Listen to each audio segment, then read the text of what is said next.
Okay, so I think we should be good to go then, inshallah. Okay. Bismillah, alhamdulillah, wa salatu wassalamu ala rasulih al-kareem. Thank you everyone for joining us. I see those online. Thank you for joining us for our second week, or our second Ramadan session. For those who don't know, that there's 4 parts. So this is the second week. We still have 2 more topics, one on atheism and the last remaining topic on good and evil. Today's session, however, is some reflections on really 2 short texts concerning understanding Quran Kareem. And Brother Mohsin can correct me if I'm wrong, but with respect to ulum al-Quran as well as usul al-tafsir, the first text being al-Fawz al-Kabir, or the Great Victory by Shah Wali Allah. The second text being Mutali al-Quran by Abul Hasan Ali al-Nadwi.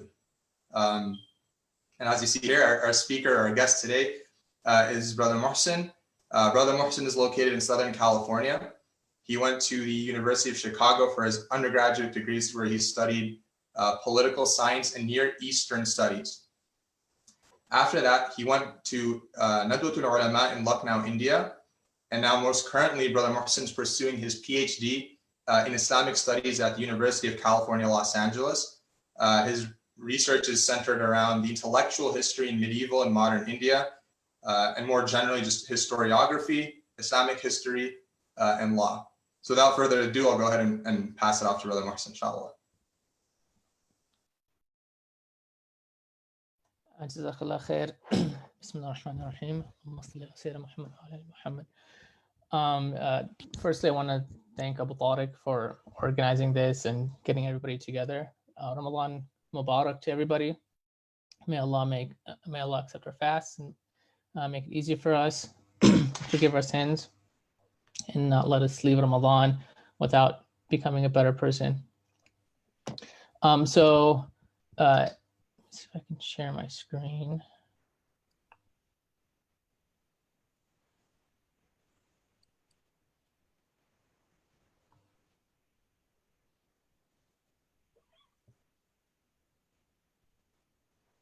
Okay, is the screen sharing working?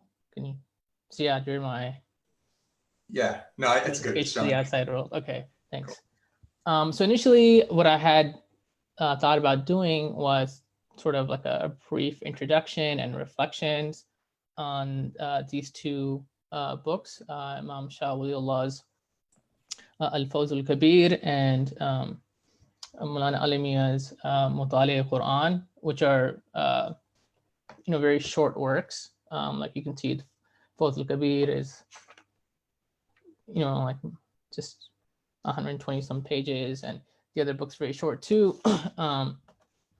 However, as I was preparing this slide this morning, I veered more into history.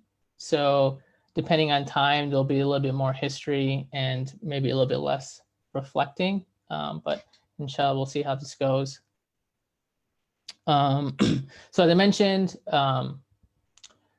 I'm going to take as my starting point Shah Wali Allah's Rahimahullah's al-Fawz al-Kabir. But really, I'm going to be talking about the whole process, or the brief history of translating the Quran into Persian and then into Urdu, and then the process of trying to understand the Quran by people who are not reading it directly in Arabic.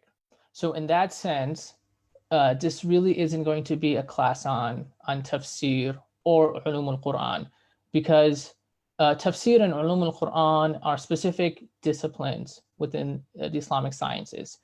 They have specific works that are considered important classics that one should study, and there's specific rules about how Quran should be interpreted. And there's a whole tradition behind both tafsir and ulum al-Quran.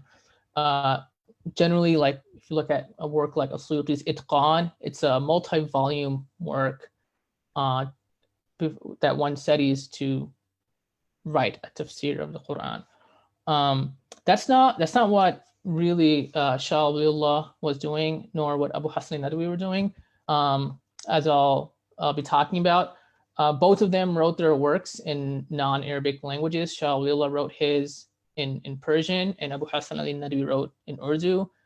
They were writing for non-Arab audiences.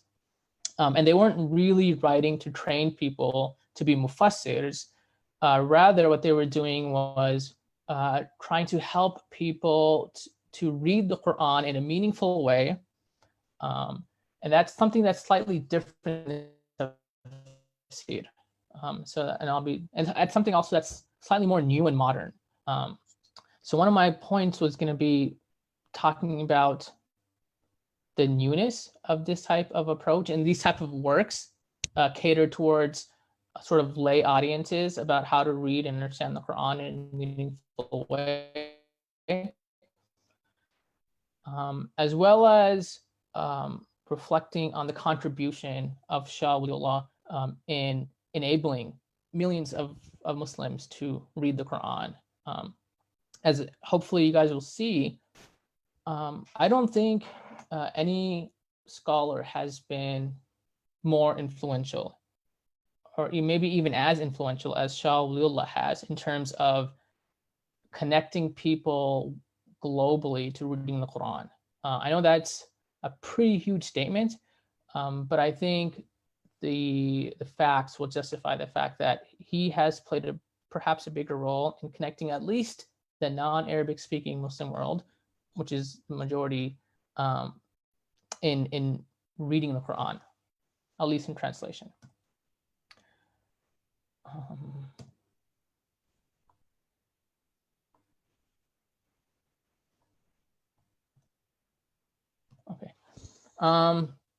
Okay, so just outlining a few objectives as I begin. First, to introduce influential Persian and Urdu translations of the Quran. Showcase intellectual vibrancy of a period often thought of as experiencing decline. I think this is important to point out. So this period, so Shah Wali Allah, he died, as you can see in the screen, in 1762. So really, a lot of times when people think about quote unquote Islamic history, they think, okay, like 1700s, Ottoman Empire is in declining, the Mughal Empire is declining, sort of the Muslim world is in decline. And I feel that that type of top-down political view of history leaves out a lot of what was actually going on.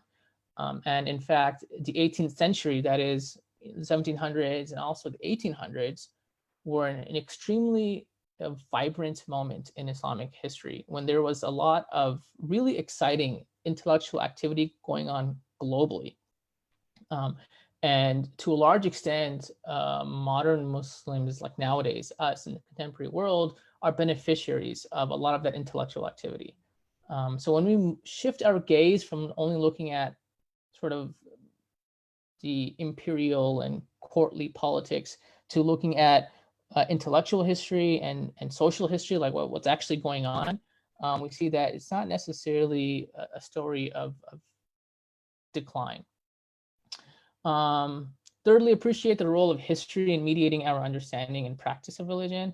What I mean by this is a lot of times we assume that the way we think about Islam and the way we practice Islam is like this is how it's always been.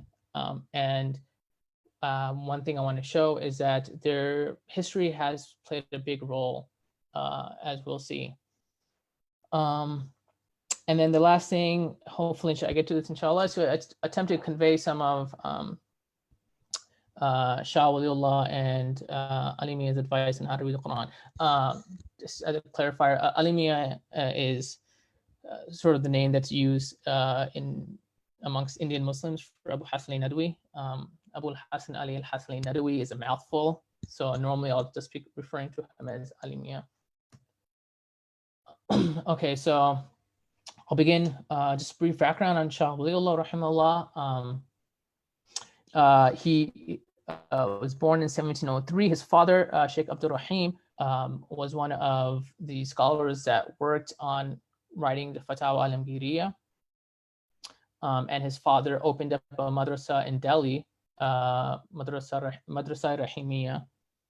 And after Sheikh Abdul Rahim passed away in 1719, Shah Wali Allah became the teacher there.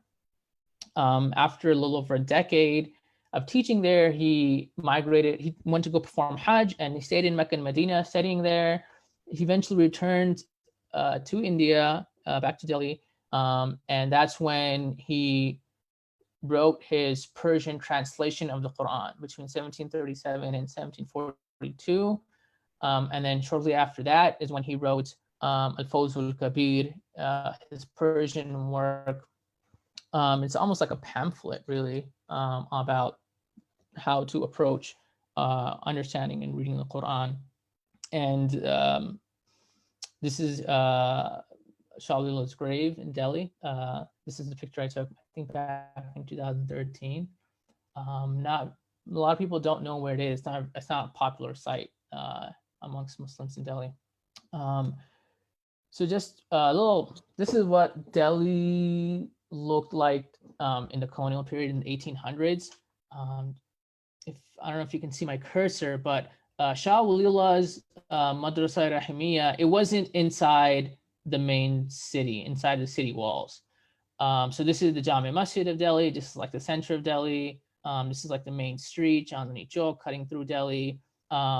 So the Madrasa Rahimiyya was not within the main walls of Delhi.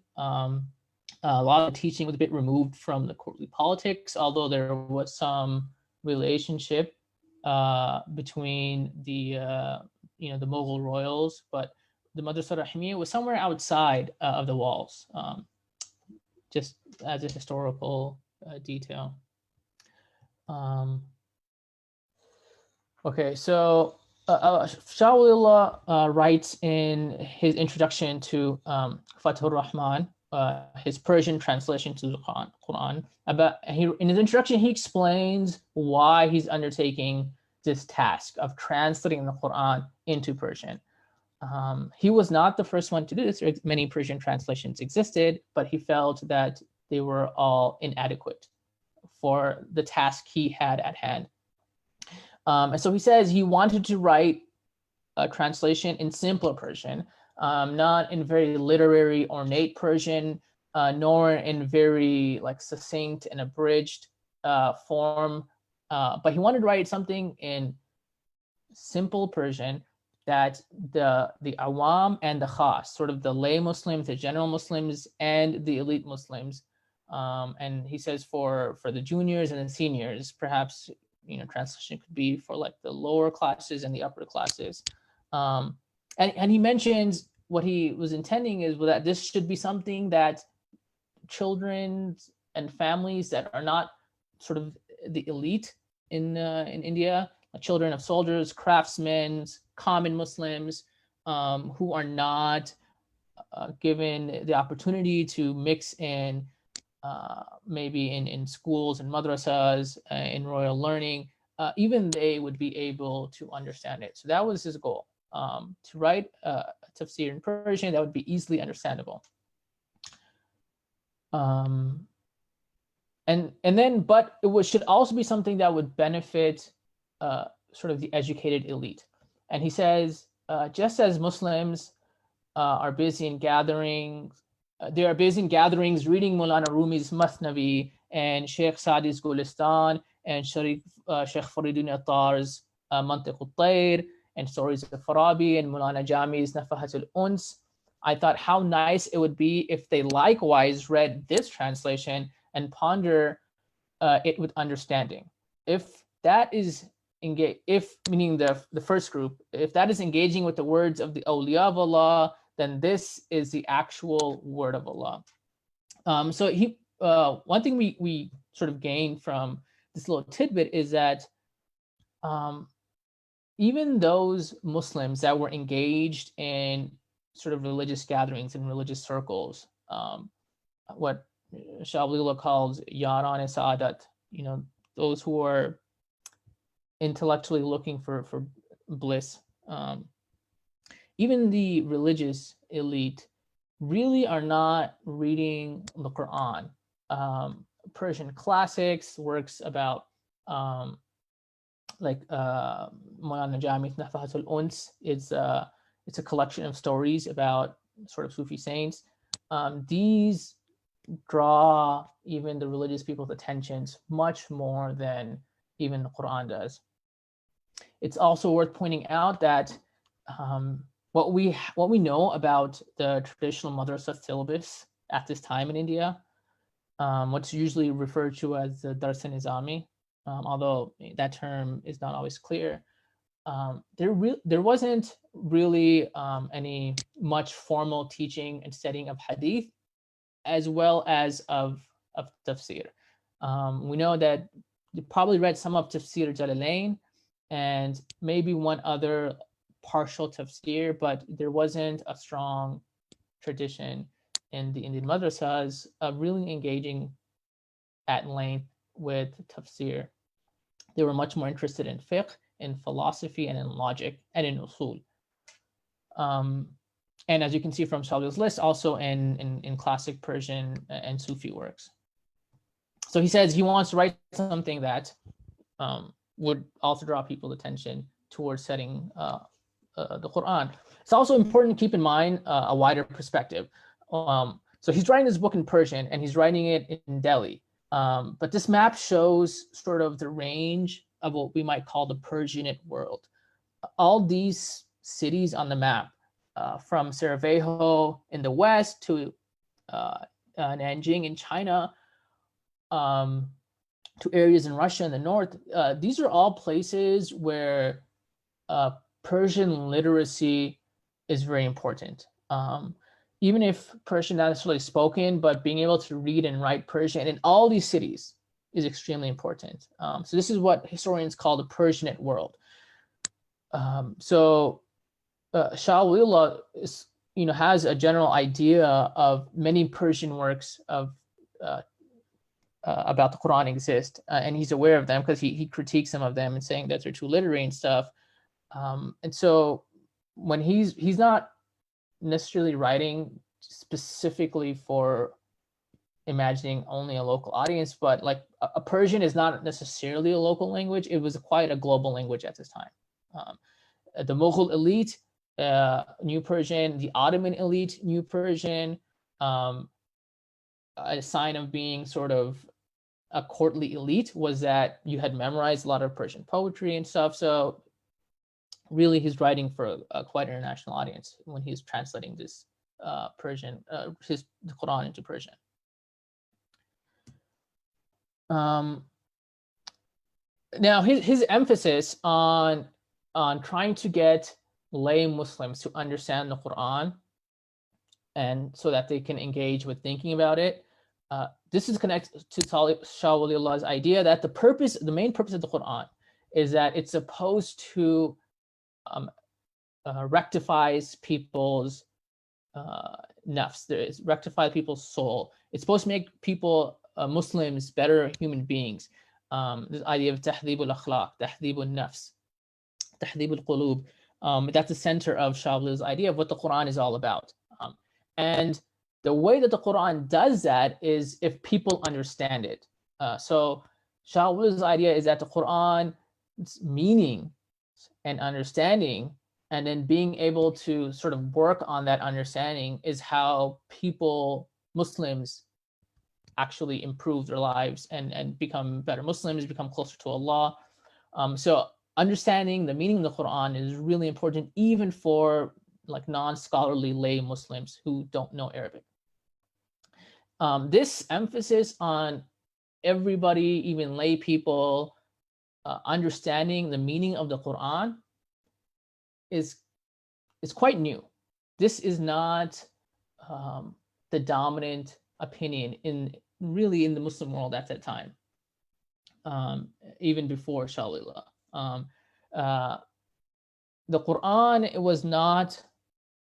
The Quran is obviously a text that some people understand, but the Quran was and still is much more than just a text.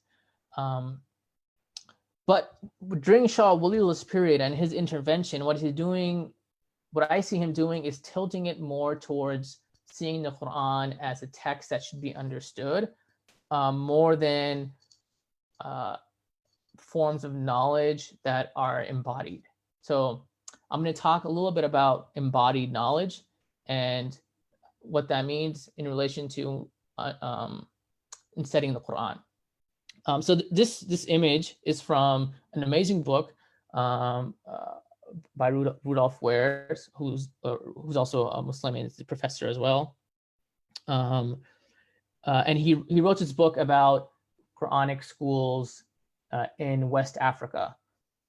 It's called The Walking Quran, and the image is really captures this image. It's sort of verses of the Quran made out to be perhaps a father holding a child's hand, about how the Quran was imagined to be something that's inside the body, not necessarily a piece of text. And so he says that knowledge in Islam does not abide in text, it lives in people. If the goal was not so much to impart discursive knowledge as to transform a vile lump of flesh into God's living word, then remolding the body was essential. The usual Arabic noun for one who has memorized the Quran is hafiz, which communicates a sense of carrying the book within the self. The hafiz is the guardian, protector, and keeper of the word of God. This sense of physical porterage that is implicit in hifz is explicit in haml, carrying. In other words, used to refer to bearing the Quran in classical texts. Those who internalize the Quran carry and safeguard the revelation inside their very being. And the way, what he's addressing is this history in West Africa, this tradition of people memorizing the Quran. They go to these schools, but they don't necessarily learn the translated meaning of the Quran at these schools. The emphasis is on memorizing the words. But in addition to memorizing the words, they also have to learn the proper behavior of their bodies. They have to learn the proper ways of sitting, of reciting, of memorizing, of how to behave with one's teachers, how to behave with other students. They have to experience like even physical disciplining. So the whole point is that historically, knowledge of the Quran meant something that you feel with your body, not something that you sort of understand in your mind. Knowledge of the Quran was, that's what I mean by embodied experience, that involved your whole body. And his point about carriers of the Quran, Hamalat al-Quran, it reminded me of Imam Nawawi's book that's quite popular. Let me see. And there's an excellent translation available by Sheikh Musa Ferber for anyone who's interested.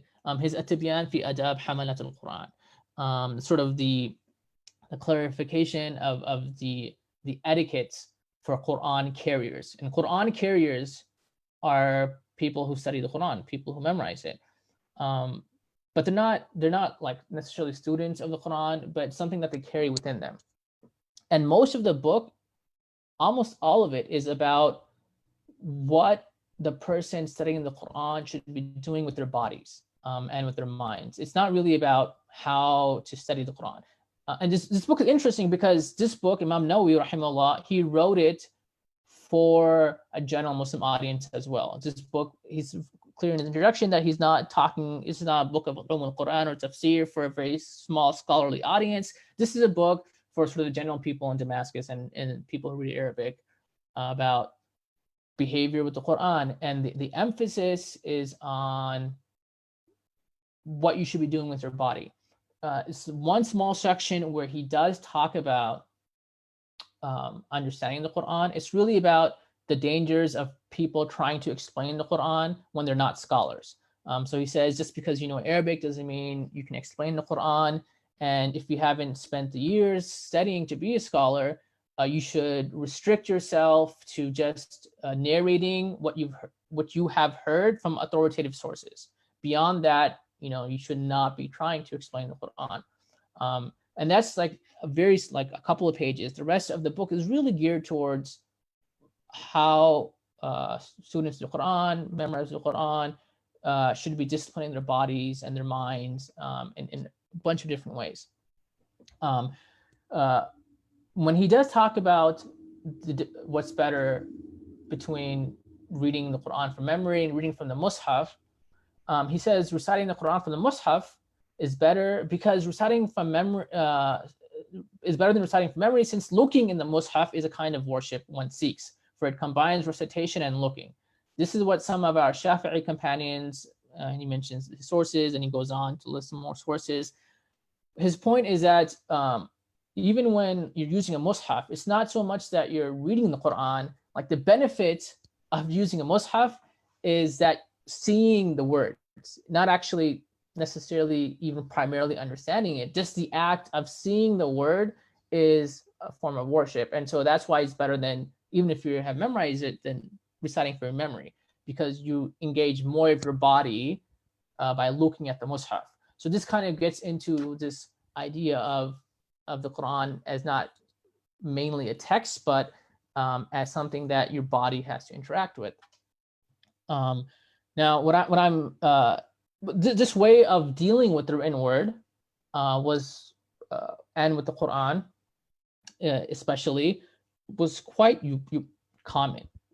This was, I would say, the dominant trend for various reasons. But the point of the written word was not primarily to be understood. There were so many other functions and uses for the written word. So you memorize the written word, meaning that you carry it in your body. You ingest the words. So Rudolf Weirs talks about how in West Africa, students, they write on these wooden boards when they're learning to memorize the Quran. And then when they wash it, they actually collect the ink that's been washed off that they wrote the Quran with, and they drink it.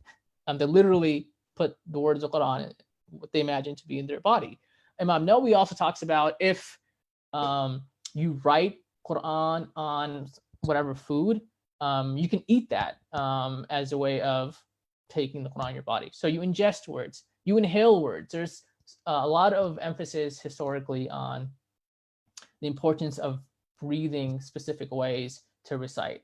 You inscribe through visualization, which is what Imam Nawawi is talking about. Looking at the words, it's a way that you imagine it, you're writing the words of the Quran in your organs by looking at it. You wear words for protection, the ta'weez and amulets. So on the top right here, this is actually the entire Quran is written very, very microscopically.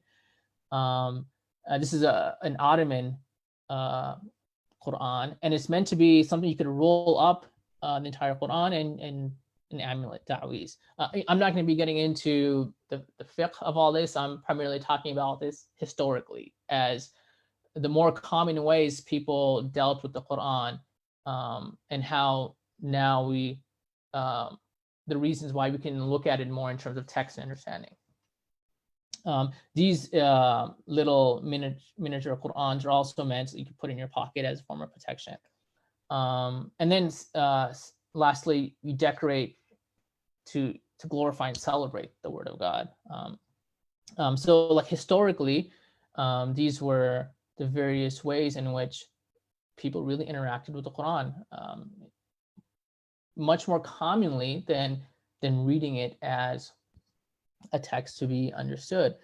Part of the reason was you didn't really have books before the printing press. So this image right here of a Quranic, of a mushaf, this is from the 19th century in Africa. Like this, something like this would not be widely available to every single Muslim in the world, like the way in which printed Qur'ans are now, and the ways in which electronic Qur'ans are now. This was it's a type of mushaf that would be primarily meant for reading, and it's quite bulky. It's not easily transportable. It probably wouldn't last very long.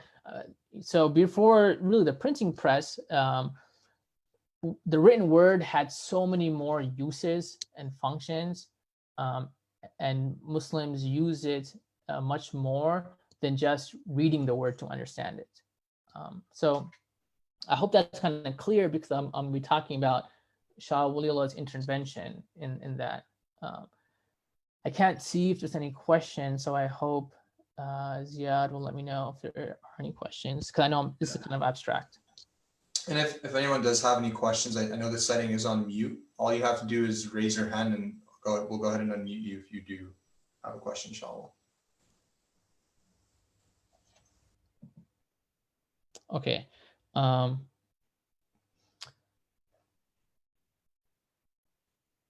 So this period of time, 1700s, 1700s, 1800s, what historians call the early modern period,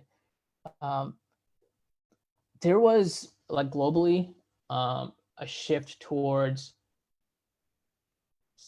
more careful reading, and giving more importance to words for reading as opposed to all these other uses. The reasons why that started happening are somewhat varied. They have to do with the centralization of empires, whether it's the Ottomans and the Mughals in China, similar things in Europe, paper, bureaucracy, increased centralized school systems. But globally, there were shifts where it became much more important to learn through reading texts. So there was a much more emphasis on reading and writing for the purposes of learning, and less so for all those other purposes that I had just mentioned. So when Shah Wali Allah was living in the 1700s, he was living at a time when there's much more production of writing going on than beforehand. We have so many more manuscripts available from during this time. Writing for the purpose of instructing and taking words and books for the purpose of understanding started to become much more, in a sense, common than before. Not that it had never happened before, but compared to all those other uses I talked about, there was a shift towards reading for the purposes of understanding and learning. So there is one question that's asking if you're aware of the source that says Persian was common in some areas like Cairo and Aden. Yeah. So the map I had used, that's from a book. This is from a book, The Persian World, Frontiers of a Eurasian Lingua Franca, edited by Niall Green. I think it came out 2 years ago. So like this is a map of the Persian world, taken from this book. And there's many other books on what's called the Persianate world, the sort of linguistic world where Persian was really important. I hope that answers the question.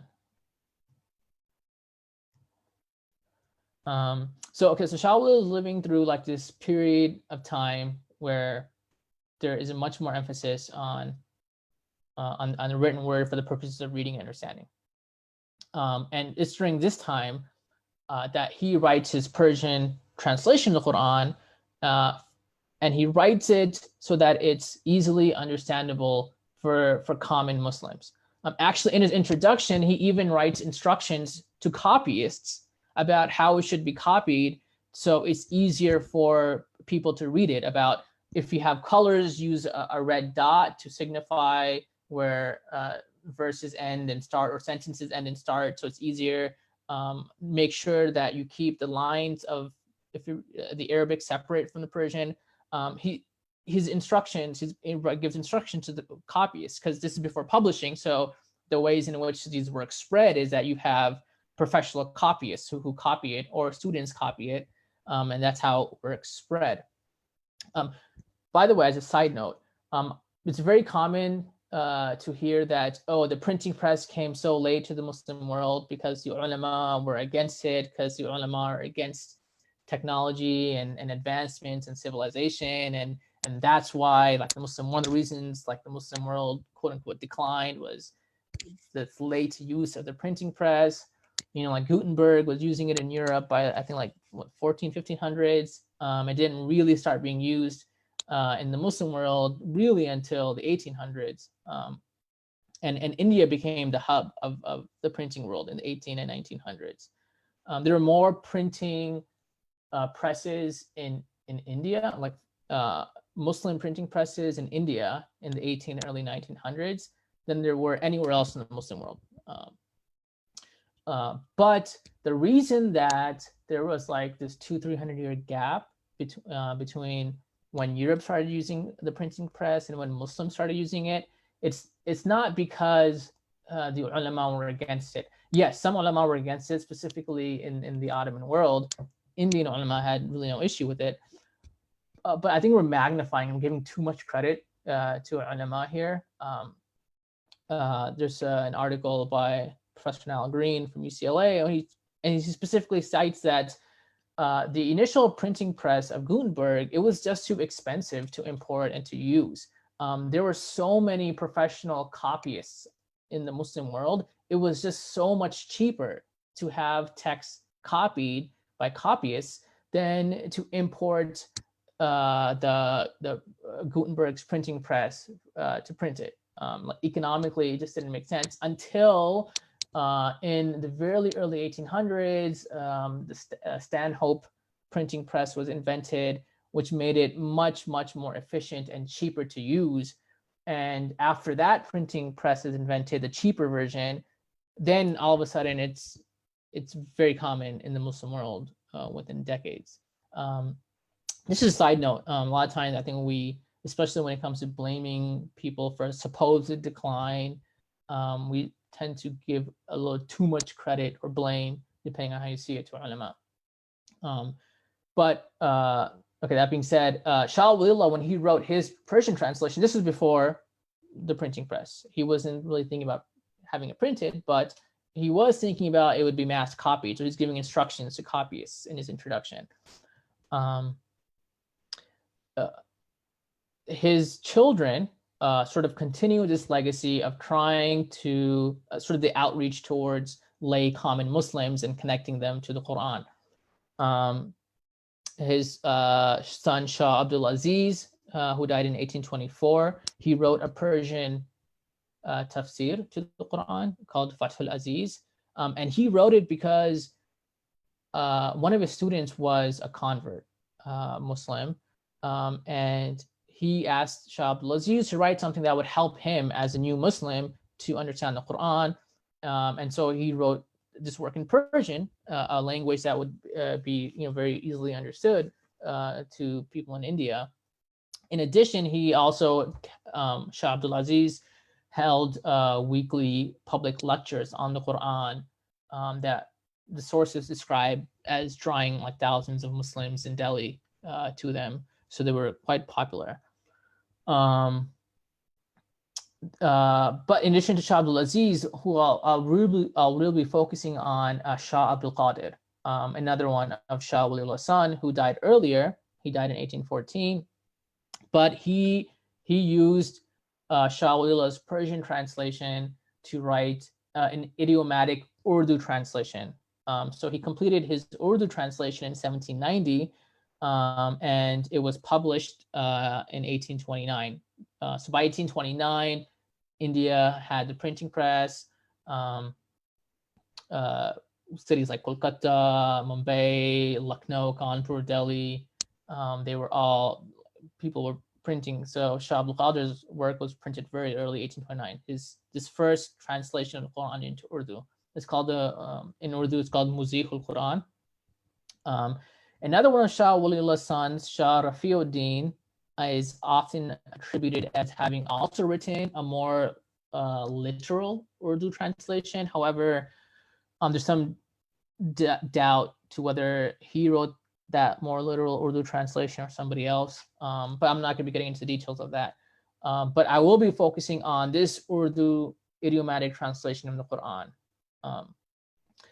By these pictures are some more of the family of Waliullah's graves in Delhi. So the first one is Shah Abdul Aziz's grave on the top right, and then on the bottom, it's the rest of his children and his family. Okay, so this is an early printed edition of the Urdu translation of the Quran, and I wanted to spend a little bit of time looking at it. So this one was printed in Delhi in 1868. This one actually has 3 translations in it. So it has the Arabic, which is clear. Then right underneath the Arabic, it has Shah Wali Allah's Persian translation. Then underneath the Persian translation is a more literal Urdu translation. And then Shah Abdul Qadir's translation is actually on the side, in the margins here. And when I say that Shah Abdul Qadir wrote a more idiomatic Urdu translation, This is where it's important to keep in mind just what he was doing in terms of getting lay people to understand the Quran. There wasn't really Urdu prose literature at this time. People who were literate and wrote prose wrote in Persian. There had started in the 1700s some Urdu poetry, but nobody was writing books or essays or pamphlets, risalas in Urdu. You didn't really have an Urdu prose tradition yet. Urdu prose develops in the 1800s, especially the late 1800s. So when Shah Abdul Qadir in 17, when he made his initial translation in 1790, he wasn't writing for an audience that was very literary. He was writing in a language that was commonly spoken but not written in. It was not a literary language, it was a spoken language. It'd be very similar. It's a bit of a hyperbole, but it'd be very similar if today someone wanted to do an English translation of the Quran and they did like an Ebonics, an African American vernacular translation of the Quran. Yes, it's commonly heard, especially rap is a type of poetry, but no one writes books or essays or articles in Ebonics, even though it's much more commonly spoken, like slang English is much more common than formal English in terms of how people speak. That's what Shah Abdul Qadir was doing with his idiomatic Urdu translation. He translated in a very spoken vernacular language, which shows the emphasis on, during this period, of really connecting the Quran with very, very common lay people who don't have strong literary backgrounds. And this was kind of new. Like historically, the Quran, even though it had been translated in some languages, it was translating in ways to show its literary qualities. Shah Abdul Qadir is emphasizing the meaning over sort of any literary qualities. So just a few examples about what Shah Abdul Qadir is doing. I know this is like in Persian and Urdu, but I'll just a very few examples from the Surah Al-Fatiha. So in the very first verse of Surah Al-Fatiha, when they're translating Alhamdulillahi Rabbil Alameen, so Shah Wali Allah for Rabbil Alameen uses the Persian word for Lord, for God, Parvardigare Alim Ha. So Parvardigar, the Lord, the God of the Alameen. The more literal Urdu translation uses the same Persian word, Parvardigar, and uses Alimun as well. What Shah Abdul Qadir does, instead of using this very, very Persian word for God and the Arabic word alim, he translates Rabbul Alameen as Sahib Sare Jahan, sort of the Lord of the entire world. It's a very simple expression. It's not Parvardigar, not this very Persian word. It's much more simpler form of saying, Sahib is, you can use Sahib for an owner of a house. It's very similar to Arabic in ways that you wouldn't use Parvardigar, because it really connotes God's power and creation. But this is, Sahib Sare Jahan is something that people would be more familiar with than the more literary translations there. And just a few other examples. So for Maliki Yawm ad-Din, Shah Wali Allah in his Persian translation, translate as the day of judgment as Ruz-e-Jaza, the day of recompense. The Urdu uses the word jaza for deen, so din-e-jaza. Shah Abdul Qadir chooses instead to say Malik-e-Insaf, given. Makkah, meaning like the king of the day of the king's justice. So it's much more simpler expression. What I'm trying to just get at here is his preference for a simpler language than a more literary language. So if you can think of like the Persian as being like the old school Yusuf Ali with the these and the thous, and Shah Abdul Qadir being, like I said, a very slang translation of the Quran. There's a question here. Did this format of translation, i.e. multiple translations of the Arabic on the same page, help facilitate literacy in the more formal Urdu or even Persian, I think, language? So Shah Wali Allah in his introduction mentions that at times he purposely tries to choose like Persian words that come from Arabic that correspond with the Arabic Quran to help people better understand, see the connections between the Persian and the Arabic words. Although sometimes he's unable to do that because it's not clear. So Shah Wali Allah is trying to use more the Arabic loanwords in Persian to make it easier for people who know Persian to recognize some of the Arabic words. Shah Abdul Qadir it's really not doing that at all. I don't know if that helps answer the question. Printing in general, like in societies, increased literacy. The increase in literacy and also the standardization in languages is something that you only get with print, like with being able to print in letters and in forms of languages that everybody will understand. That leads to standardized languages. If you look at like English works, even from a couple centuries ago, like Chaucer, like that's like almost a whole different language. The more, even Shakespeare is very different. And the spellings are very different in different works until print becomes much more ubiquitous. That's when we get more standardized English, and this is when Urdu develops more in standardized forms as well, and that's related to literacy as well. Of course, not everybody agrees with this approach to relate to the Quran. That every person,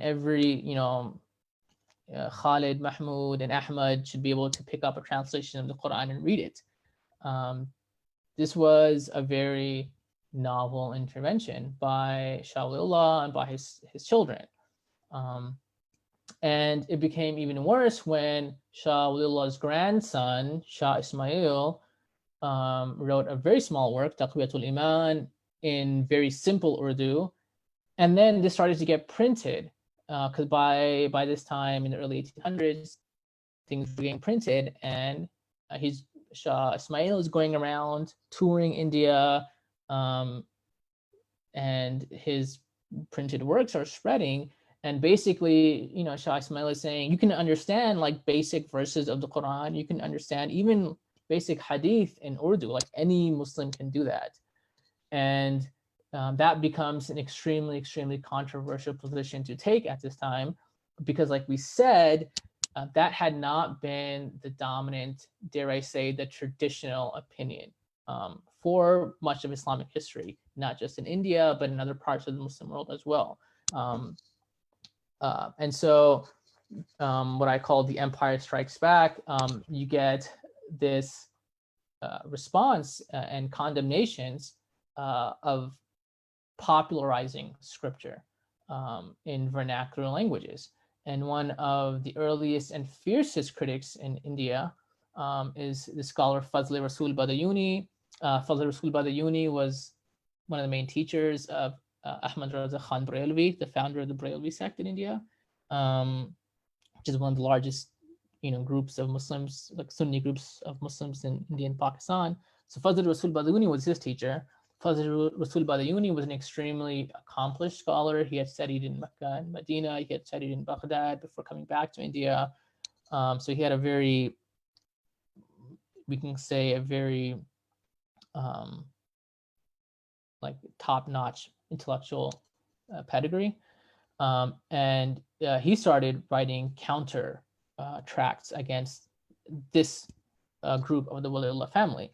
And so Fazl Rasul Badayuni argues in one of his books called Saif al-Jabbar, for some reason, this new edition of Saif al-Jabbar, the editor needs to be fired because Saif here is written with the Saad, which means the summer of the compeller. And really what he's trying to say is Saif al-Jabbar, the sword of the compeller.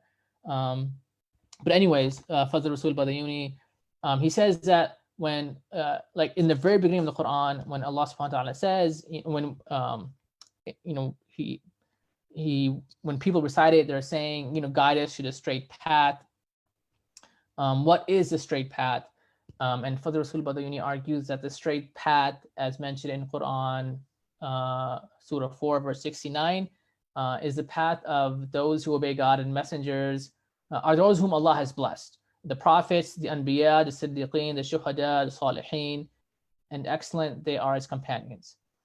So Fadl Rasul Badayuni says that the Sirat al-Mustaqim is not following like the text, the Quran or the Hadith. Sirat al-Mustaqim is following prophets, and then he interprets the siddiqeen and the shuhada and salihin as the awliya and the scholars.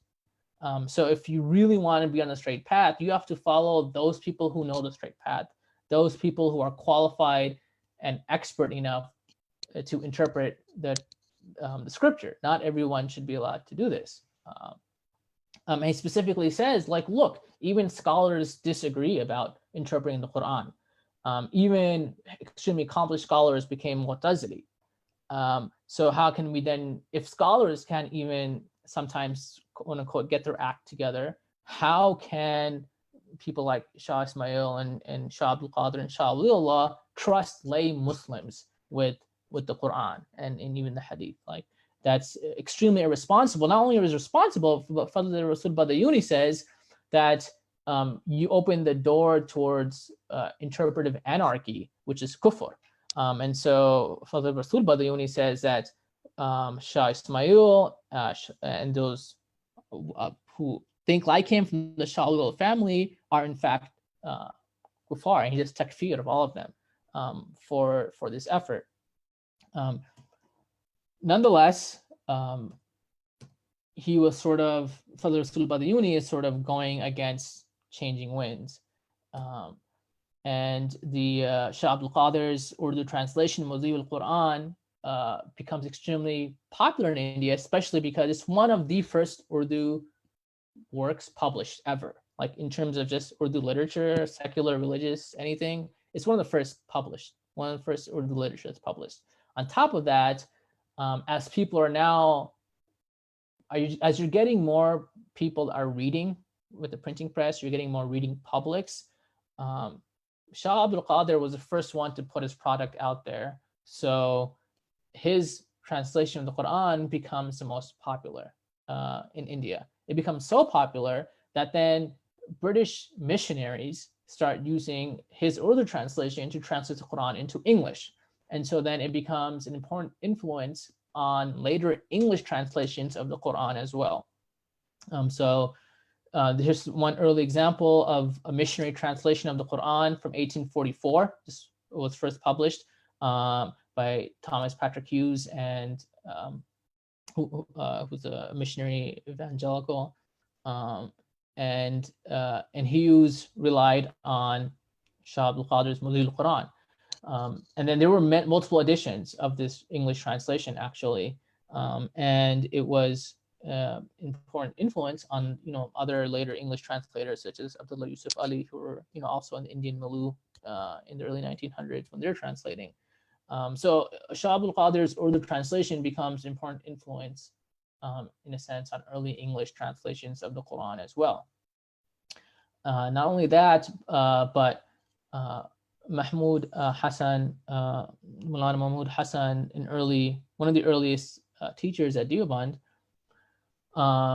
he was also an anti-colonial activist. He was imprisoned in Malta for a number of years between 1915 and 1920, during that time, he decided to update the Mudhi al-Quran because almost over a century had passed since Shah Abdul Qadir had wrote it, and the idiomatic Urdu of the late 1700s, early 1800s was not the Urdu that people were speaking in the early 1900s.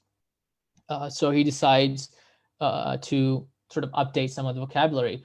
Shah Abdul Qadir had used a lot of Sanskrit terms that were just no longer being used, especially amongst sort of the Muslim Urdu public in India. So he updates it, and one of his students, Maulana Shabir Ahmed Uthmani, also adds some more notes to it. And this is what's known now as the Tafsir Usmani, which is a very popular and common Urdu translation of the Quran. But not only that, then this Mahmud Hassan's Urdu translation is then translated back into Persian. It's commissioned by the King of Afghanistan in 1940, King Zahir Shah. He tells a team of ulama in Afghanistan to translate it into the Urdu, back into Persian, because Persian is spoken in Afghanistan. And this is called Tafsir Kabuli. And it's kind of hard to see, but it says Asdid Gaye Ahl Sunnat. Like this is this is the translation for the Ahl Sunnat, for the Sunni Muslims. And this is an important translation of the Quran amongst Persians, especially in Central Asia and Afghanistan. So we see that it sort of takes on new life in different languages. Not only that, but then in 1993, when Saudi Arabia decided to publish a bunch of translations of the Quran, they took Mahmud Hassan's updated version of Shah Abdul Qadir's Mudhi al-Quran and published it worldwide. And this is a very, very common translation that's found in many masajid and many homes. And it ultimately goes back to Shah Abdul Qadir, who based his on Shah Wali Allah. So that's why when I started off as saying, given just in terms of the population of, Urdu-speaking Muslims worldwide, and you throw in Central Asian, Persian-speaking people, just the huge impact Shah Wali Allah's translation has had is immense. But, the influence doesn't end there. Really, just before we move to the next point, there is a two-part question regarding a specific trend you mentioned. Okay. It is said that Sufism was the primary way that lay people experienced Islam in the pre-modern era. Was this translation done in response to this particular phenomenon to revive Islam? And I guess the second part question is, did this lead to more conflict and disarray with this commercialization of piety? Okay. So first, the Sufi question. Shah Wali Allah himself was a Sufi, especially Naqshbandi tradition. And so like when he's earlier on, when I had his introduction, so when he's talking about, even religious Muslims and scholars spend more time reading like these Sufi works, he's not critical of these works per se. He recognizes Mulana Rumi and Sheikh Sa'di, Faridun al-Attar, Mulana Jami as legitimate scholarly sort of authorities in piety. He's just critical of the undue attention in comparison to the Quran. So a lot of times Shah Wali Allah is interpreted as kind of a Salafi, especially in maybe certain Saudi editions or of his works, but he's very much in he's a very much a part of the intellectual milieu of India at the time, and that included aspects of the Sufi tradition. So he's not anti-Sufi. He is critical of a lot of Sufi practices, such as visiting the graves and a lot of rituals which he deems as bid'ah. He's very critical of taqleed, but he's not throwing out the entire Sufi tradition wholesale. In fact, I think a lot of his emphasis on writing for a lay Muslim audience comes from a piety where the whole point of knowledge is to love Allah's creation, And so he mentions in his introduction to his Persian translation that this translation is done out of love for Allah's creation. He uses the word shafqat wa muhabbat, I think. So you can sort of see like this motivation of love for God's creation as the reason for trying to connect God's creation back to God. So there are very important Sufi intellectual traditions that Shah Wali Allah is being motivated by, even as he's critical of other aspects of it. In terms of commercialization of it, the print. I'm not sure, whether the early people publishing this were making money. So the early people publishing Shah Abdul Qadir's and the Shah Wali Allah's books were followers of the Waliullah, support of the Waliullah family, and they were sort of continuing this, like printing this makes it easier to access. So I'm not sure if it was necessarily commercialized that early on. I don't know if that answered the question. Yeah, and I'll read it one more time to make sure I'm understanding it. Like, did this lead to more conflict and disarray with this commercialization of piety? I'm not sure if the question means literally commercialization or. Well, I mean, it definitely led to conflict in the sense that, a lot of people did not like the idea of making scripture so accessible to people with really no education. This was a very controversial move, and so that led to controversy. So it did generate controversy for the sort of the old guard who did not like that, the scripture-centric approach. And so in that sense, yes, it did lead to controversy, and it continues to do so. So in addition to Shah Wali Allah translating the Quran into Persian, he wrote a very small book in Persian as well about how to interpret the Quran, his Al-Fawz al-Kabir. It was initially written in Persian. It's commonly available in different Arabic translations. Actually, it was very hard for me to find the Persian. I'm very thankful to my friend Suhaib Beg, who gave me this early Persian printed edition that he found in the Ottoman archives in Istanbul, because I was unable to find a Persian edition myself. However, I had mainly studied this book in the Arabic edition that was translated by Maulana Salman al-Husseini. This sort of blue one. But I think looking at a few of the words used in the Persian edition shows some of the more subtle approaches that Shah Wali Allah was taking. But just as a way of introduction, Shah Wali Allah writes in his introduction to Al-Fawz al-Kabir that he wrote it, it was written to help friends and students understand the Quran.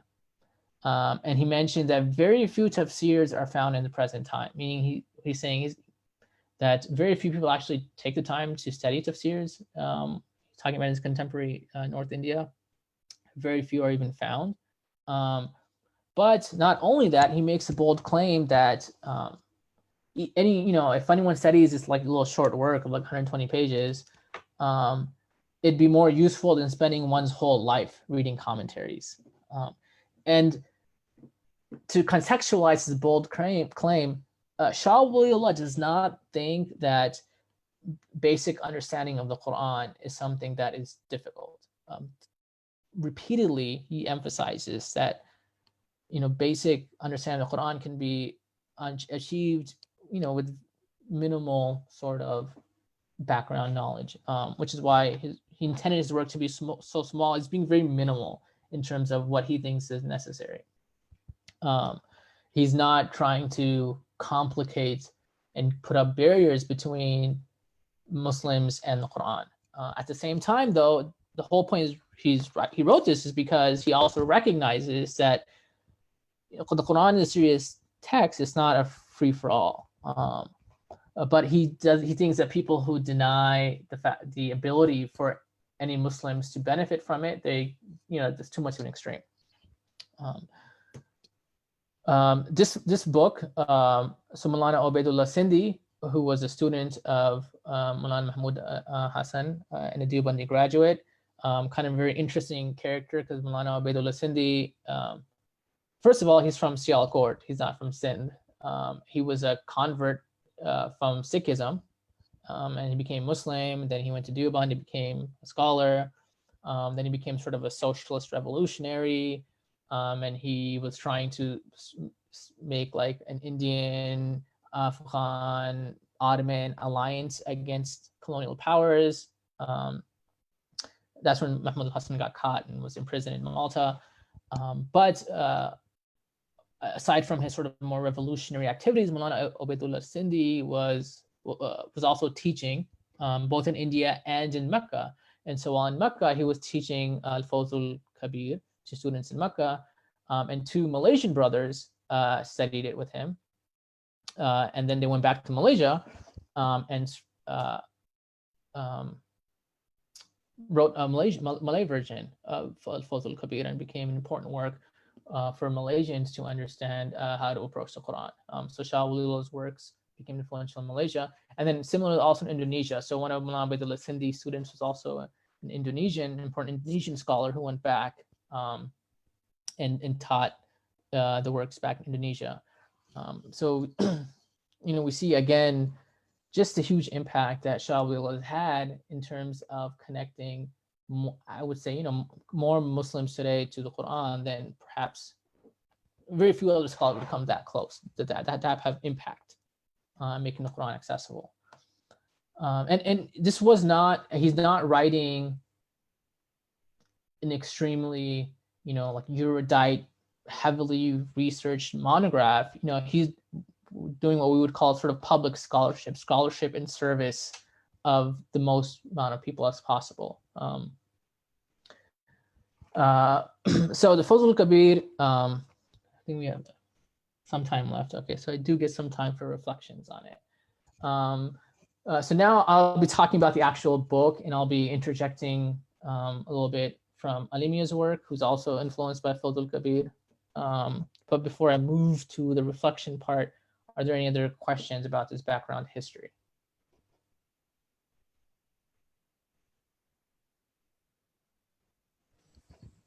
Anybody has a question, feel free to type it in, or if you want to speak it, feel free to raise your hand. Up there. Sindhi presented Islam to the guards of the Bolshevik Revolution. Yeah, he did travel to Bolshevik Russia.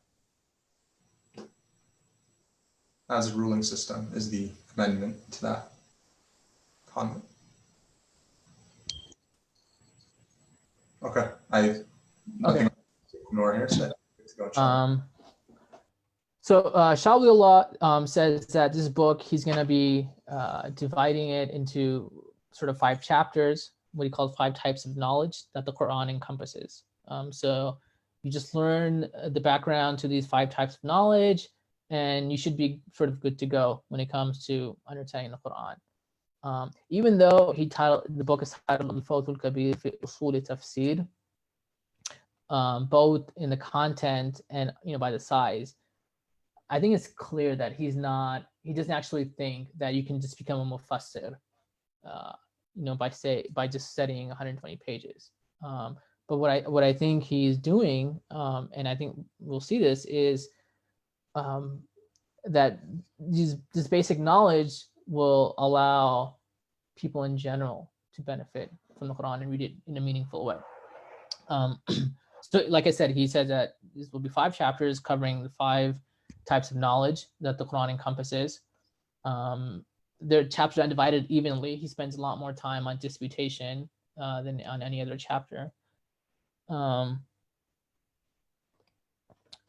yeah, so 5 types of knowledge is the first part of the book, and then he gets into reasons for ambiguity in some of the verses. In this section, it does get a little bit more technical. He starts talking about the Arabic language. In the 3rd section, eloquence and subtleties of the language of the Quran was actually really interesting. I'm not gonna get time to actually get into it, but I'll just mention it here briefly as an introduction. In this section, he does get into the importance of the oral aspect, meaning the importance of the sound of the Quran. So again, for Shah Wali Allah, although the textual aspect of the Quran is important, like reading it and understanding it, it's not just text. The sound of the Quran is important. The rhythm and rhyme of the Quran is important, as well as when you're reading it properly, you have to breathe in a certain way as you're pausing at certain places and then continuing and elongating your pronunciation. So you have to regulate even your breathing in a certain way. And for Shah Wali Allah, all of that is important to appreciating the eloquence and subtleties of the Quran. The sound, the rhythm, the breathing, all of it is connected to the Quran. So even as he is translating it and making it more accessible, he does include, and this is like, it's not a long section. I mean, the 5 types is the biggest section, but he does include the fact that the Quran in Arabic nonetheless has its own special status, and a translation is a translation. It doesn't capture all of the Quran, but it's still nonetheless an extremely helpful tool. That translation is.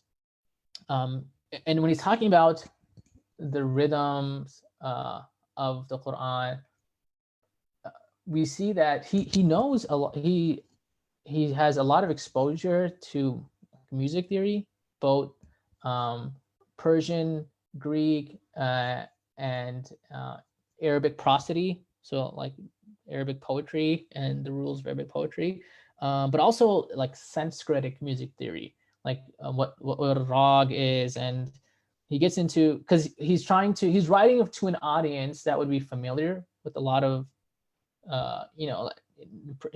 especially if you're in the courts or you're in the royal settings, music is common. In a lot of these madrasas in India, like philosophical books on music theory, music was, a branch of philosophy. And so it was commonly studied. It seems like Shah Wali Allah clearly had a lot of exposure, because he draws on it to show how the Quran is more universal. The sound of the Quran is more universal than any one cultural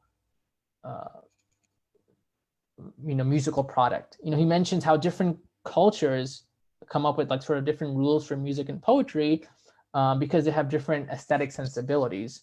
And one of the reasons the Quran does not stick to the rules of Arabic poetry is because if it did so, then it would not have been as appealing to non-Arabs.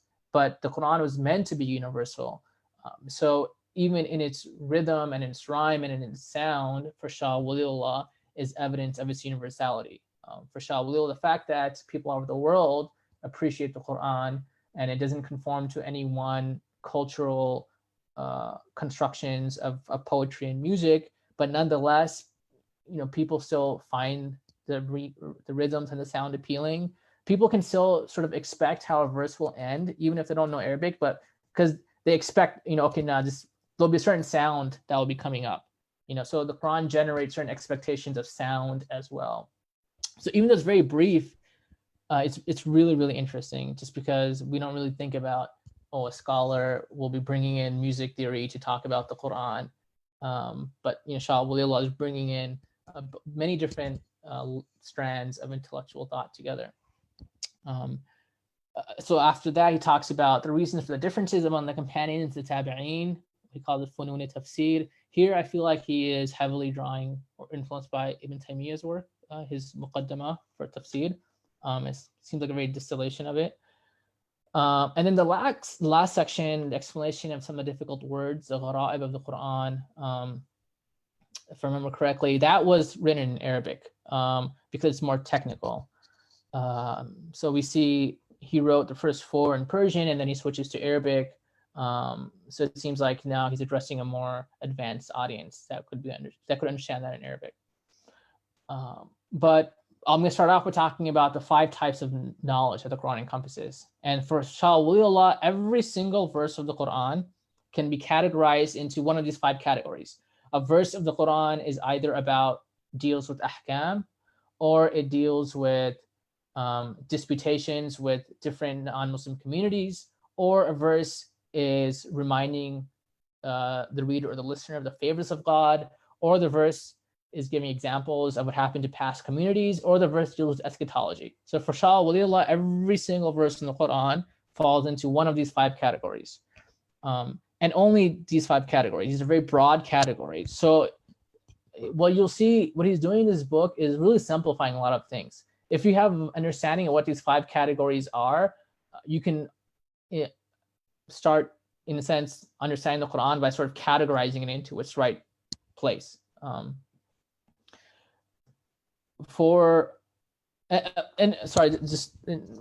one of the reasons why looking at the initial Persian was interesting. I mean, I only looked at like the first page really because my Persian is not great and it would take me a long time.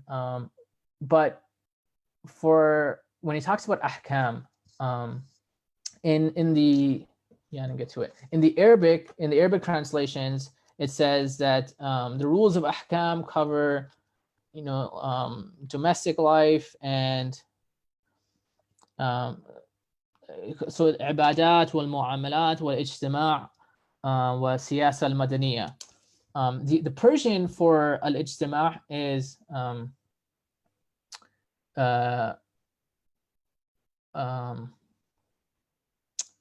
تدبير المنزل, and the Persian for siyasa, for politics, I believe like تدبير المدينة. And basically, he's using words that are very common in the philosophical tradition. So philosophies from like Avicenna, actually, I think going back to Aristotle, but then through Avicenna and through Ibn Sina and other philosophers, philosophy is categorized into philosophy deals with like personal ethics, it deals with household social ethics, and it deals with the politics of the city, with politics, and it uses these specific terms. And when Shah Wali Allah is talking about what the ayat of ahkam cover, he uses specifically those terms in the Persian, in the original Persian. He uses specific terms that are very clearly marking that fact that he's saying the stuff that philosophy claims to cover, the ethics that philosophy claims to cover, these are the issues that the ayat of the Quran cover. So I think it's another way that he is, he's putting it himself in dialogue with people who would know this philosophical tradition. He's using very specific words in that sense. But like I said, much of the section is concerns with the polytheists. Concerns the different misguided communities. And he says the Quran is sort of disputes 4 misguided communities: polytheists, mushrikeen, Jews, the Christians, and the hypocrites. And his takeaway from all these sections, he goes into the details about the ways in which the Quran disputes with all these sections. But his main point is that the reason that these verses arguing against these other non-Muslim communities that are in the Quran is because all of the mistakes of all these previous communities, all the flaws and the critiques that Allah points at them, they're meant for Muslims to be self-reflective about. They're not specific to these non-Muslim communities. So in the criticisms of the polytheists, in the criticism of the Jews and the Christians, these are all criticisms that apply equally to Muslims. And the whole point of all these disputations is not to sort of go away from these and think, oh man, like these communities are so bad and so wrong. The whole point is for the reader to think about, do I fall into any of these pitfalls? Do I make any of the same mistakes that Allah is criticizing these communities and making? The whole point is to be self-reflective. And he repeatedly mentions this hadith of the Prophet, the Prophet said that you will surely follow the ways of those who have gone before you. So like these verses are meant for us to think about, like, am I doing these things? Do I have a habit of doing these things? And they're not really about, oh, those people are so bad and those people are bad for those reasons. Because for Shah Wali Allah, the whole point of the Quran is the fact that it should make you, by thinking about it, a better person, a better Muslim, and it should help you to remove bad habits and bad actions. And the only way that you can do that if you think about the Quran as communicating to you. So he emphasizes repeatedly the importance of self-reflection about these verses that deal with non-Muslim communities. There is a point here, a comment rather. I think this is a negative point in this work, meaning using Persian words to categorize rules addressed by Quran. He should have presented what Arabic terms mean in Persian or Urdu. So if you want to respond to that. I can see, what's being, the point that's being made. I think, even when we talk about, fiqh, we'll call it Islamic law, even though fiqh is much more encompassing, because it encompasses what's recommended, what's more moral, things that are not necessarily strictly legal. But because, we were part of an intellectual climate and culture, we use the word law. I think when Shah Wali, what he's trying to do is saying that, he's trying to show that, because his whole point is to promote more people reading the Quran in comparison to these other works that they seem to be more engaged with. And it seems like his whole point is that a lot of those topics are addressed better in the Quran, like ethics is much, you're gonna get the true ethics for him is gonna come from the Quran, not from the works of philosophers. I think that's his perspective, Allahu A'lam. And the comment, just to clarify, also adds, but the terms he used, as you mentioned, do not include all body of rules. No. So he mentioned other things like, ibadat and other stuff. But when he talks specifically, in addition to that, he mentions these specific terms. So just to clarify, so he says that ilm al-ahkam covers, it is like, so كالواجب والمندوب والمباح والمكروه والحرام سواء كانت من قسم العبادات أو المعاملات أو الاجتماع أو السياسة المدنية. That's the Arabic version.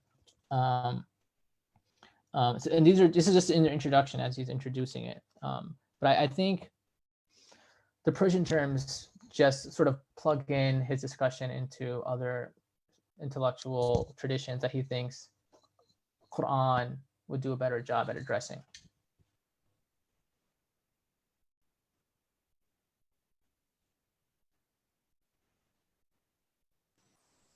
Okay, there isn't any follow-up there. One of the so as he's discussing these different non-Muslim communities, when he talks about the polytheists, he believes that the mushrikeen of Arabia, they still had a memory and some connection to the religion of Abraham, and he sees a lot of the specific rules and statements of Prophet ﷺ are as being reforms of or reminders of that Abrahamic religion.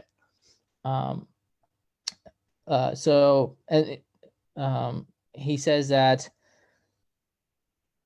a lot of the criticisms of the mushrikeen are the fact that they've abandoned this religion of Abraham, and instead, even though they have a memory of it, it's not like it's lost per se. It's just that they've decided to ignore it and instead have decided to take, their later ancestors as sources of authority. So that's like one of the main criticisms the Quran makes of the polytheists. And what they've done is that they've and he feels that a lot of Muslims, what he says in the edges of Darul Islam, maybe he means, I'm not totally sure what he means by the edges of Darul Islam, but he says they behave very similar to polytheists. And here he's very critical of certain Sufi practices. So he says they circle around tombs and graves and engage in shirk. And they do a lot of the activities that the polytheists were doing in the Arabian Peninsula.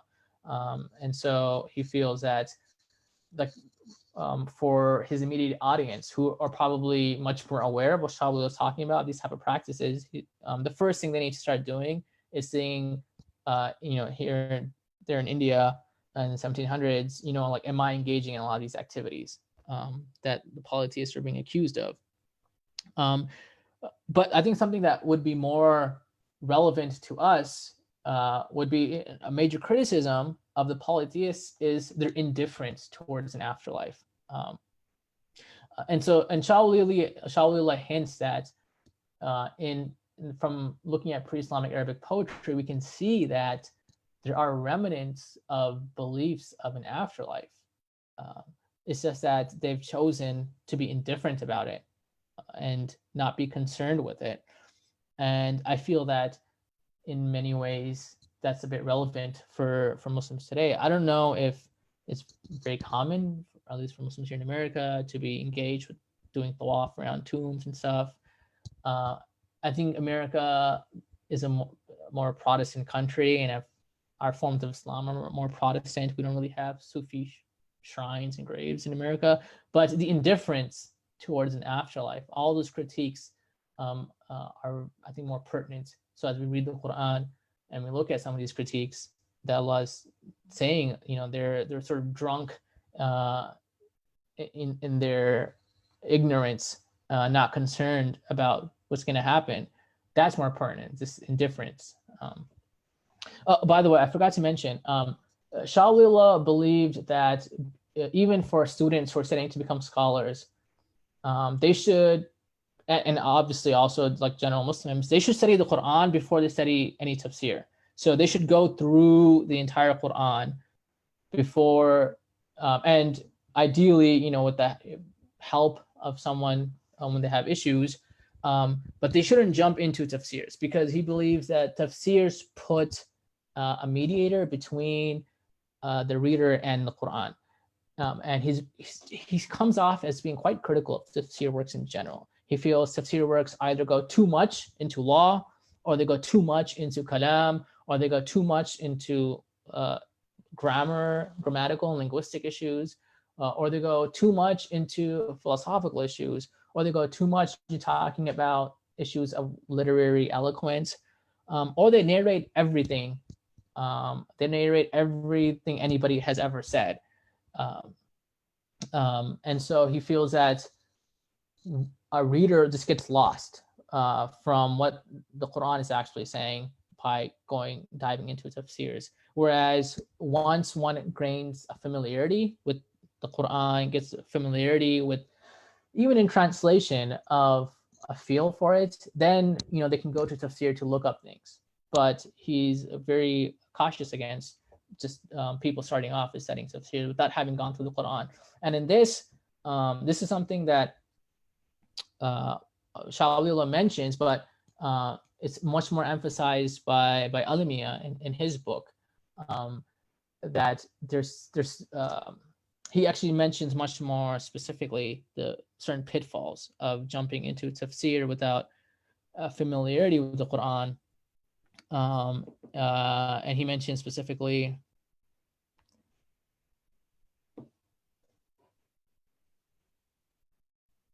the possible pitfalls include that a tafsir work can influence readers' thinking about what the Quran is saying, when the Quran might not be saying that, or they might think that the style of the mufassir is the style of the Quran, or that they start thinking that the only way to understand the Quran is through what this mufassir is saying.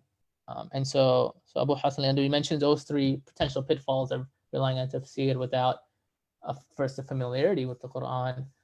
So that's something to be aware of. I don't think anyone is saying that tafsirs are bad, but I think they're just especially for non-scholarly audiences who want to read the importance of an initial relationship before diving into commentaries, something that Shah Wali Allah mentions, and Alimi actually emphasizes much more.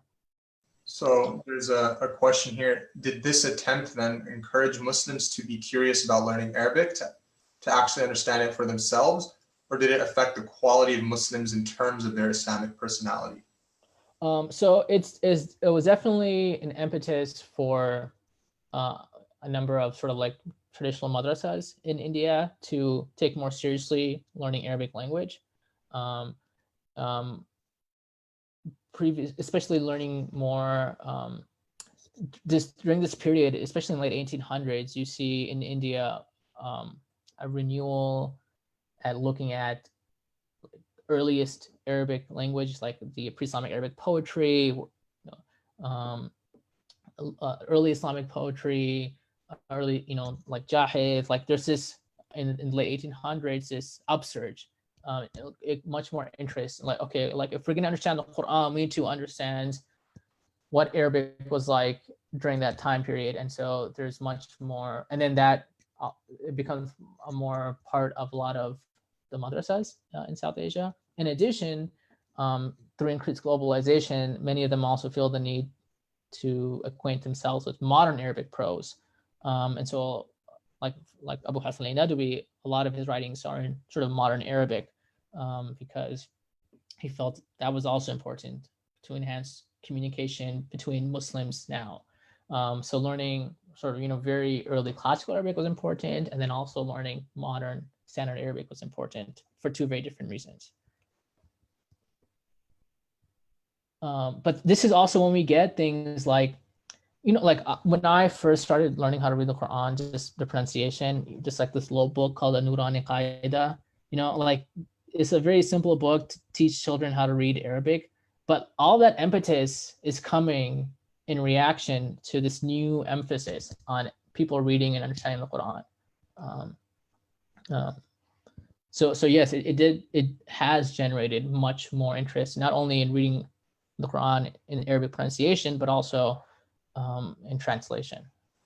And then there's another question here. What do you mean by modern and classical Arabic? Okay, so the way the Quran is written, like people, like an Arabic newspaper is not written in the same way that the Quran is written. So when I say like, modern Arabic is there's a lot of new words that are, used differently. Like Sayyara doesn't mean like a comet or a star or a planet, it means a car. So and there's also a lot of grammatical nuances that are no longer used now, but were used before. So the language is the style. There's a difference in style. I mean, it's still Arabic, but languages always change. Languages are like living organisms that, in their usage, they go through certain changes, which is normal. So in that sense, if you're going to write for a contemporary Arab audience, you should write in a way that would be much more effective at communicating, which means knowing modern usages and modern words. Yeah, and then the comment adds, Abul Hasan al-Nadwi's writing is in classical Arabic, and then the difference is just in the rasm or dictation. So it's in terms of usage, like when we say English, we don't use words like thous and these. The grammatical rules that govern when to use thou and thee are not even used anymore. We don't really have like a genitive anymore in English grammar. Like the English language usage has changed in that sense. So similar things happen with every language. So like classical Arabic is important to understand and read. But if you're going to be writing, usually you're going to have a much better effective communication if you're writing in a more contemporary style. It's a difference in styles. I don't know. I mean, I'm sure Abu Tariq can explain it much more. Abu Tariq made the comment. Oh, okay. Arabic grammar did not change. Maybe new words due to new discoveries. But like, there's more grammatical, like modern standard Arabic, the grammar rules are much more simple. There's a lot that's not used anymore. It's not that it's changed, but certain things are just not used as they were used before. If that makes sense. Like the grammar didn't change, but they're just used different. Not everything is used the same way we used to be. He's asking for an example.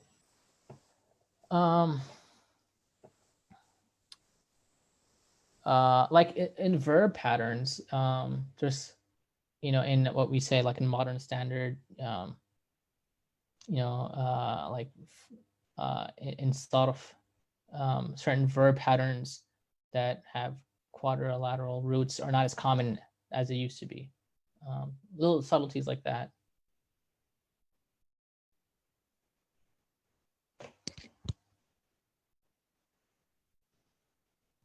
He specified his question of example to specific examples. I mean, if you speak in classical Arabic now, like people are gonna assume that you're giving a khutbah.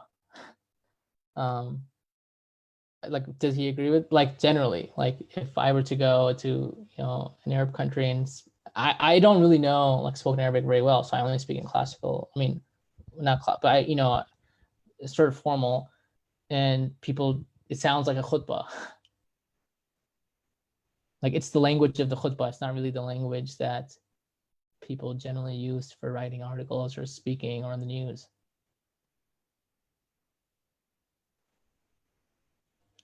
But I mean, I'm going to defer to Abu Tariq because obviously he knows more. And Abu Tariq, if it makes it easier, you also can unmute your mic if you do want to speak it. And he did add, Abul Hasan al-Nadwi did not write in colloquial. Okay. No, it's not colloquial, but so he spends a lot of, in his autobiography, talking about the effort to learn modern usages of words and modern styles of writing, like how to talk about rise and decline and countries and civilizations, and like these are sort of like modern concepts. And he spends time reading Arabic newspapers that he's getting, like Al-Manar and stuff, to get familiarized with, how are contemporary Arabs, what words are they using when they talk about civilization or culture or intellectual and social issues. And so he, in his autobiography, talks a lot about taking the time and asking people to sort of help improve, how he would talk about these modern issues.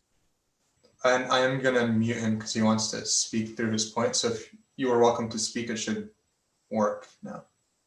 Assalamu alaikum. Alaikum assalam. We have Arabic language before Islam, Sha'r al-Jahili, which is Arabic language, and Arabic language after Quran, which is Arabic language. So we just now we have Arabic language. Within this language, there are some grammatical differences. Some school of Basra, school of Kufa. So all of this is in Arabic. Now, what's difference in Quran is the rasm. How do you write the word salah? How do you write the word zakah? But the Quran Kareem used the words in the meaning that had been introduced even before Islam. That's why Umar ibn Khattab suggested to the Sahaba to study their shi'r, their poetry in the days of Jahiliyyah, because he says, فيه تفسير كتابكم. In it, there is the tafsir for the Quran. Now, the modern Arabic, if we mean the colloquial, no, of course it's different. But the literature language that had been used in books and tafsir and writings of even Abul Hasan al-Nadwi rahimahullah, or the writings of Shah Wali Allah al-Dahlawi in Arabic, all of this is classical. All of it is classical.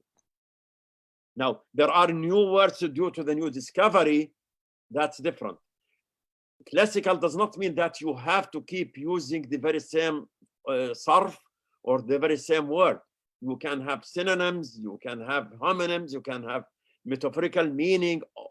All of this is within the classical, within before Islam, within Quranic Arabic. and within the current quote unquote classical Arabic used. So there is no Quranic Arabic versus Arabic, actually. There is Arabic language. Every language has like different registers and stylistic nuances that change with cultures and. Yeah, but the style is different from one to one. Yeah, of course. The style, yeah, it depends on the one who writes or on the one who talks. But whether you use this style or that style, you know, you are Arabic. Now, when they started poetry, as an example, let me give you an example. The poetry in Arabic must have certain rhythms. Buhur al-Sha'r. You are familiar with this, most likely, right? Mm-hmm. Now, a new form of poetry is called al-Sha'r al-Mursal. That does not abide by the poetry rules. Most of modern scholars, Arabic language councils did not recognize it as poetry till now. If it doesn't have wazn and it doesn't have qafiya, if it doesn't have scale, if it doesn't have rhythm, it's not poetry. They didn't recognize it as a form of poetry at all, Sha'r al-Mursal. So there are certain rules. The progress can be on how to generate and how to Arabize new words, but not how to change the grammar or how to change the dictation or how to change the sarf, the forms of verbs. There are three forms that they cannot change: past, present, and future tense, or amr, actually, amr. So that was my point.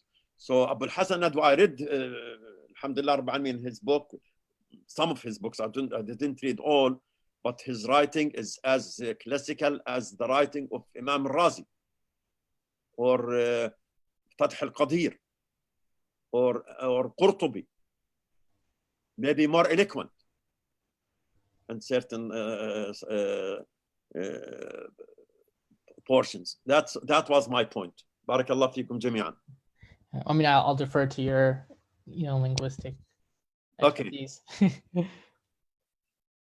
Jazakumullah khair. Just not too much time left. I just want to make a few more points. One has to do with Shah Wali Allah's critiques against Asbab al-Nuzul literature. So he feels that generally, and this he's kind of drawing on Ibn Taymiyyah as well, is that a lot of the Asbab al-Nuzul literature is not necessary to understand the Quran. And actually, sometimes it can hinder from the context of the Quran because so much is narrated about the context. Asbab al-Nuzul is the context of the revelation of verses, the occasions or the reasons. And a lot of times there's different reasons or context given. And so, I mean, Shah Wali Allah discusses the reason for the differences. A lot of times what they mean is a verse was revealed for this reason or that reason, with that it's applicable. But basically what he says is most of it is not necessary for understanding the Quran. And he mentions only specific occasions when the verse is talking about specific events, such as the Battle of Badr or Battle of Uhud, that are contemporary, you would need to be aware of. But aside from these few instances, one does not need to delve into a lot of the Asbab al-Nuzul to read the Quran meaningfully. And one of the reasons he's critical of it is that sometimes it makes it seem that the verse is meant for like specific reasons or causes. And he feels that a lot of these verses have general import, that the guidance that can be taken from it or the lessons to be drawn from it are general. And if you get lost in the weeds of going through the verse revealed at this occasion or that occasion or for this reason or for that reason, you might lose the overall lesson that the verse is trying to convey. Because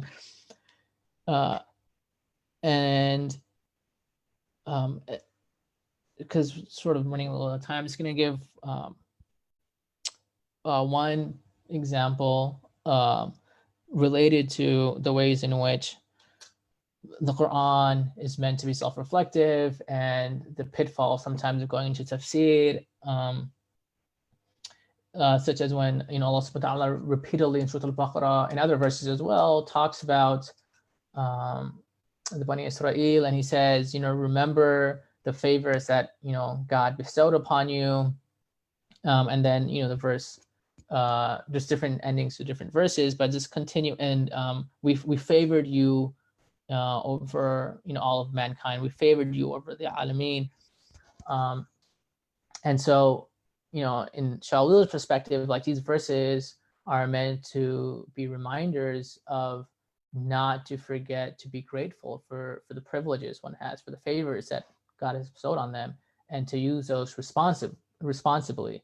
That a lot of times, just because one has been bestowed certain blessings, certain favors, certain privileges, is not an indication of one's sort of moral uprightness. It can be a test, as it was often for the Bani Israel.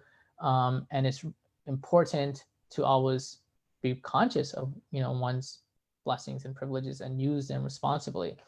But additionally, when the verses say that we favored you over all of mankind, a lot of the tafsirs then get into discussions of, oh, wait, but what does that mean? Because Allah subhanahu wa ta'ala also says that about the Muslim ummah, that you're the best ummah that we have, made to come out.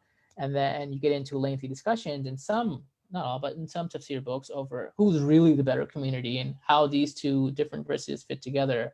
And the different reasons why, like, the Muslim community, the Muslim ummah is really the superior one. And so in different ways, and we favored you over mankind, like the limited meanings they must have. And like in Shah Wali Allah's perspective, once you start going down that road, like you're removing those verses from the context in which they're speaking about. They're speaking about as reminders to reflect on favors. They're not speaking about, why you're as a community you might be better. Like the question about the Muslim ummah, it comes in a different context, and you'd have to look at the lessons in that context.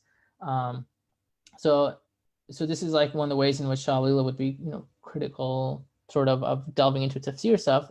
And then they bring in a lot of Israeliyat, they'll bring in a lot of stories that Shah Wali Allah does not like, because he feels that all of these details don't enhance the meaning and they actually could take away from the context.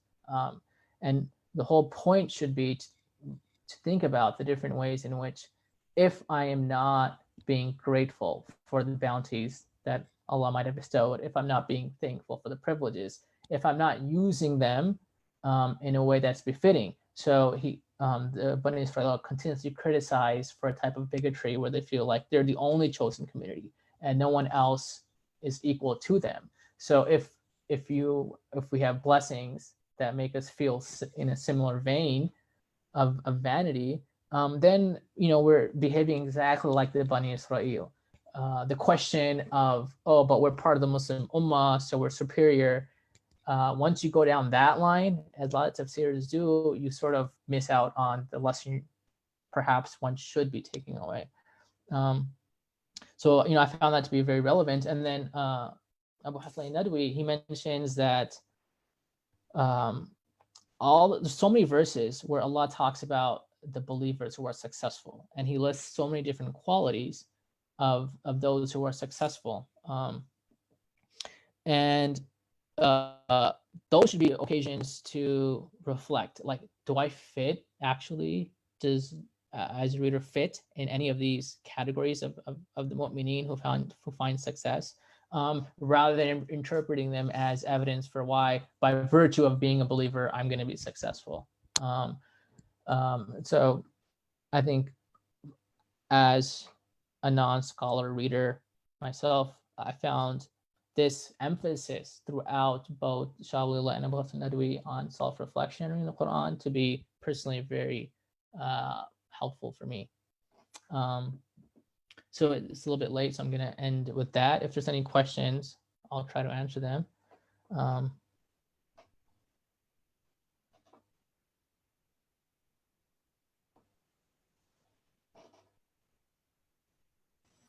I'll say it again, just another reminder. You can always comment the question. You could privately message it to an account here at the Al Institute.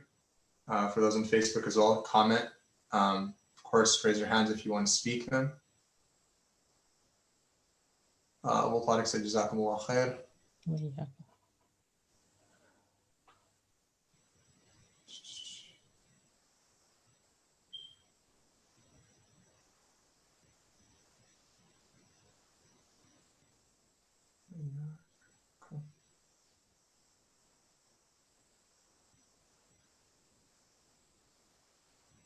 All right.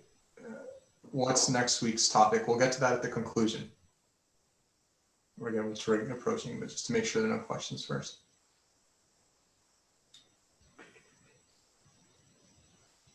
Jazakallahu khairan, Mohsin. And that's from Uthman. Presume Uthman Asfar. Okay. I mean, Jazakallah for everyone who attended, and inshallah we'll have some benefits. And inshallah we can connect more with the Quran. And also I think there's a level of inspiration or ambition. I mean, I'm sure Shah Wali Allah didn't imagine that a little very simple Persian translation would have such a huge momentous influence globally. But the sincerest of actions can have large consequences even beyond our own lifespan. So that's just always important to keep in mind. Our lifespan are very minute compared to existence, and the most sincerest of actions can have huge consequences. So inshallah we can take heart from that as well. And with that, I'll conclude. Subhanakallahumma wa bihamdika nashhadu an la ilaha illa anta astaghfiruka wa atubu ilayk. Allahumma salli ala sayyidina Muhammad wa alihi wa sahbihi wa sallam. Okay, and then just before everyone hops off, we do have one more session next week on atheism. So either join again with the same Zoom link or join us on Facebook, inshallah. With that being said, assalamu alaikum. Barakallahu feekum.